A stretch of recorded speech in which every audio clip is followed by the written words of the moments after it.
রাজধানীর বনানীর একটি হোটেলে আয়োজিত অনুষ্ঠানে রিহ্যাব নির্বাচন উপলক্ষে জাগরণ প্যানেল তাদের প্রার্থিতা ও নির্বাচনী ইশতেহার ঘোষণা করেছে। ঘোষণার পর থেকেই সংগঠনকে আরও গতিশীল ও সদস্য বান্ধব করতে মাঠে নেমেছেন প্যানেলের প্রার্থীরা। প্যানেলের নেতৃত্ব দিচ্ছেন সাবেক সভাপতি ও প্রেসিডেন্ট প্রার্থী মোকাররম হোসেন খান। তার সঙ্গে রয়েছেন সিনিয়র ভাইস প্রেসিডেন্ট প্রার্থী ইঞ্জিনিয়ার আব্দুল লতিফ সহ অন্যান্য নেতারা। নির্বাচনকে সামনে রেখে ঢাকা ও চট্টগ্রাম সহ দেশের বিভিন্ন স্থানে সদস্যদের সঙ্গে মতবিনিময় করছেন প্রার্থীরা। সদস্যদের সমস্যা ও প্রত্যাশা শুনে বাস্তব ভিত্তিক পরিকল্পনা গ্রহণে জোর দিচ্ছেন তারা।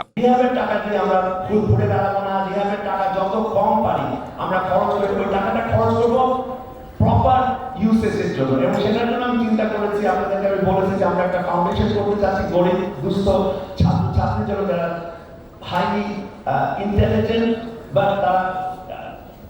তারা মানে পোস্ট গ্রাজুয়েট বা ইউনিভার্সিটি এডুকেশন করতে পারে না, তাদের জন্য অনেক কিছু চিন্তা আছে। টাকাটা জানি অপচয় না হয়, আমরা যে টাকাটা আয় করি রিহাবে সেটা যদি প্রপারলি খরচ হয়, এগুলি দরকার হবে ট্রান্সপারেন্সি, সেটাও আমি বলেছি যে আমরা করবো।